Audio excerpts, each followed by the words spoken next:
La vidéo-verbalisation est entrée en vigueur à partir d'aujourd'hui dans plusieurs secteurs de la ville de Tours, le quartier Colbert, celui de la gare de l'Hôtel de Ville et le Vieux Tours. Les caméras de vidéosurveillance vont désormais être mises à profit pour faire baisser le nombre des stationnements gênants. Alors, comment ça marche et qu'est-ce qu'on risque désormais? On fait le point avec notre invité du jour. Nicolas Galdeano, bonjour. Bonjour.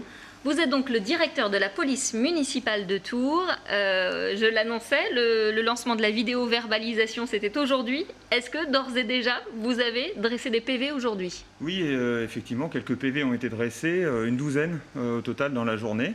Donc c'est majoritairement des stationnements sur des trottoirs ou des passages piétons.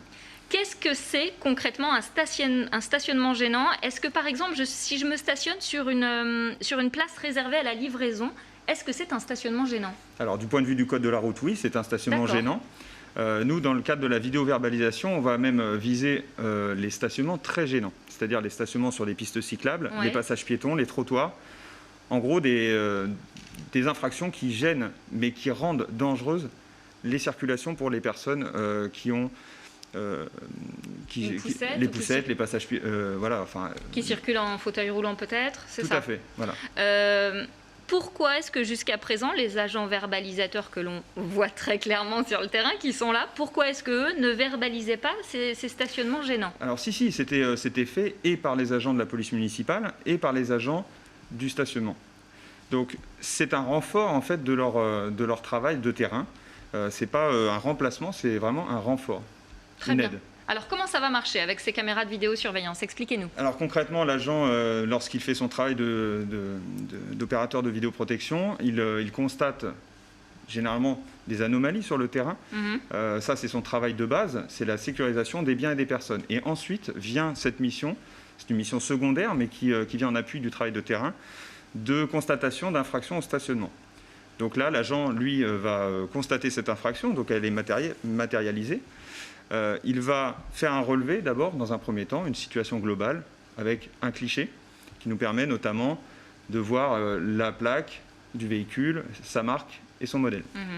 Et puis ensuite, on a dit qu'on laissait un laps de temps de 5 minutes entre ce premier relevé et la constatation de l'infraction par PV.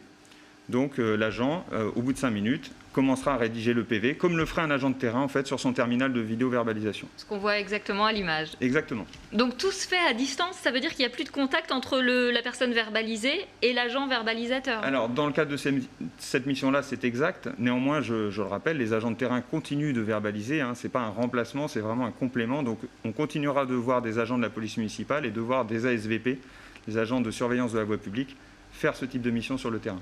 Est-ce qu'une tolérance peut être appliquée dans le cadre d'une intervention d'une ambulance, d'un médecin, d'infirmier? Ou est-ce que c'est compliqué? C'est pas spécialement compliqué parce que ce sont des véhicules que l'on va distinguer du reste des véhicules classiques parce qu'un médecin, une infirmière va avoir un caducée sur son pare-brise. Et puis les agents de vidéo-verbalisation, les agents du CSU, le Centre de supervision urbain, ont exactement le même discernement qu'un agent de terrain l'aurait lorsqu'il est sur place.